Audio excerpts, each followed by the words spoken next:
So here we are. Here we are. Easter morning. Easter morning. You know, we had a wonderful Good Friday. It was an amazing program Friday night, and I think it was a very healing program. People stayed around afterwards for a long time, which is an indication that, people really were feeling what was going on. Now, what I hoped you walked away with Friday night, because this is kind of a continuation of Friday night, is that the paradigm that we live in will always determine our point of interpretation of any experience that we're moving through. I'm going to say that again. The paradigm that we live in will always determine our point of interpretation of any experience that we're moving through. So the paradigm is going to determine the paradigm that we live in is going to determine what we're going to see. And that's why everybody is seeing something different, because we're all living in different paradigms. We're all seeing different things as possible and certain things as impossible. And the thing that's so fascinating is that we're all living in this one universe, and yet Jill could have one reality, Cher could have a completely different one. So that paradigm that we're living in is really important. Now, if we see the universe from a paradigm of fear, then we're always going to be watching our backs, because that's what's necessary from a paradigm of fear. Now, if we see the universe from a paradigm of joy, okay, that joy, then we'll be willing to open our hearts and to be forgiving. If we see the universe from a paradigm of love, we will always be looking for the gift in the situation that we're in. Yeah. Isn't that something? I mean, you think about it, and everybody could be going through the same thing, and depending on the paradigm, we're having a completely different experience. And this morning, I also want us to recognize that if we truly see the universe as infinite, whoa, we will forever be looking for greater and greater and even greater things than what we've demonstrated up till now. And that's my topic for this morning, and even greater things than these.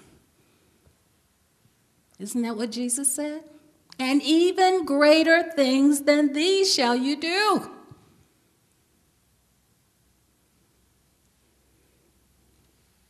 So I want to continue in that healing vibration that we established Friday night, because it was really, really, really good.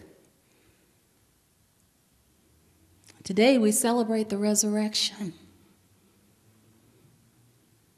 Now, if we look at the crucifixion, and I said this Friday night, I'm going to repeat it. The crucifixion is the crossing out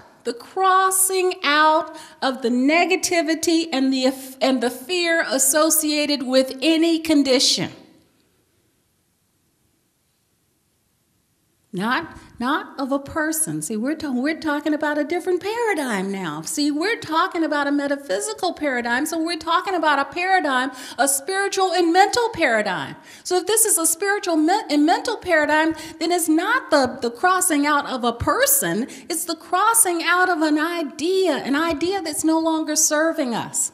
It's the crossing out of the fear associated with that idea. It's the crossing out of the negativity associated with that idea. Cross it out. Okay, and the crucifixion always precedes the resurrection, which is our spiritual mastery. Our spiritual mastery over that limited idea. Isn't this a lot more fun to think of it this way? I mean, it's not nearly as morbid, is it? Yeah.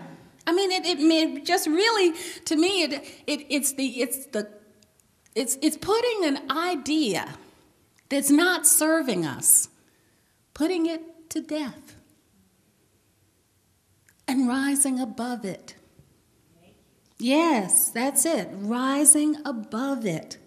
See? And that's what happened in the story. In this story, Jesus is putting to death the idea of death itself, bringing forth the concept, a whole new concept of eternal life. Yeah. So death died that day.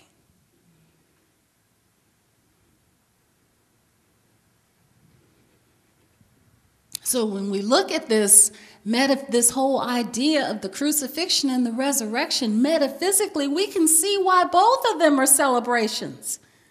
We can see why the crucifixion is a celebration and so is the resurrection.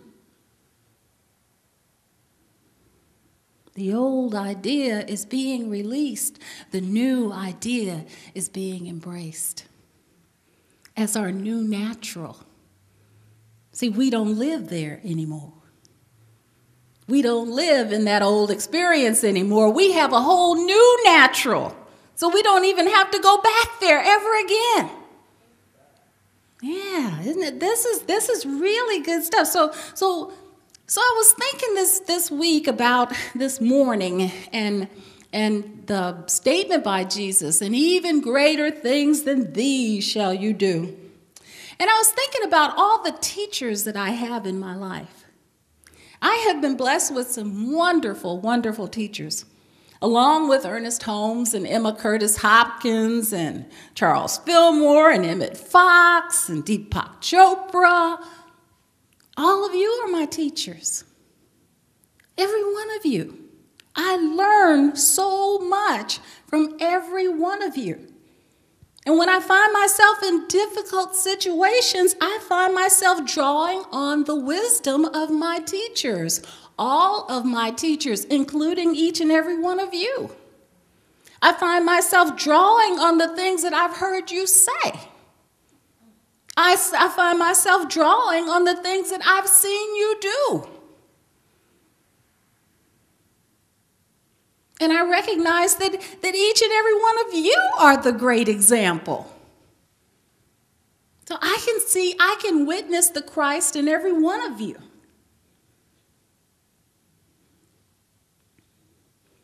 And Jesus is also one of my teachers. He's one of my great teachers.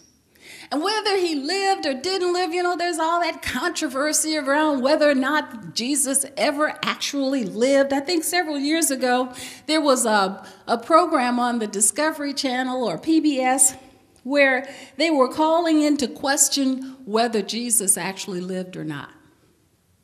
And the Christianity community was in an uproar.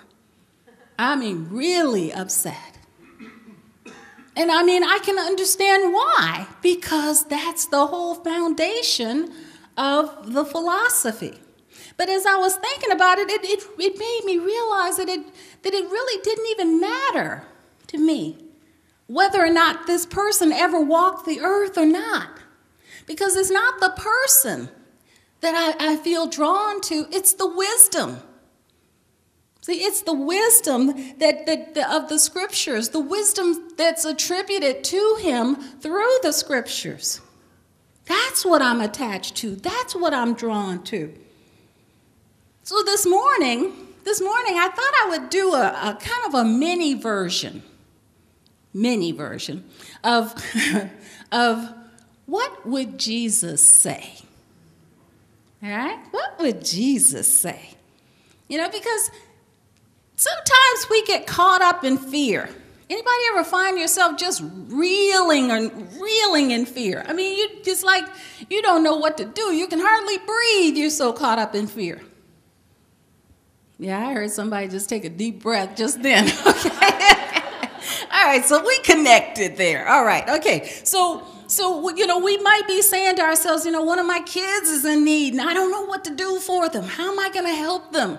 I feel so helpless. Or the mortgage is due and I'm fearful. I don't think I'm going to be able to pay it.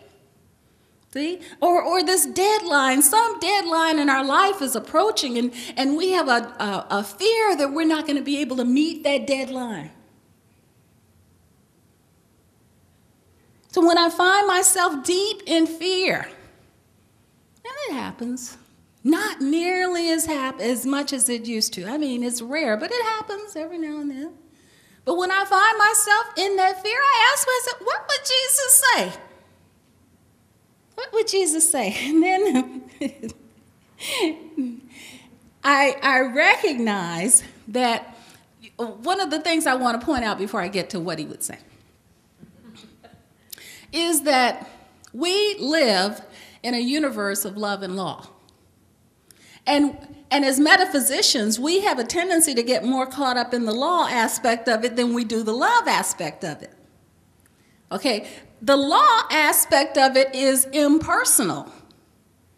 All right, that law aspect of it is going to hand us our belief back in form, no matter what that belief is. But the love aspect of it is very personal. And that's the thing that we have to remember. It's very personal. If we ask a question of the universe, it will answer us.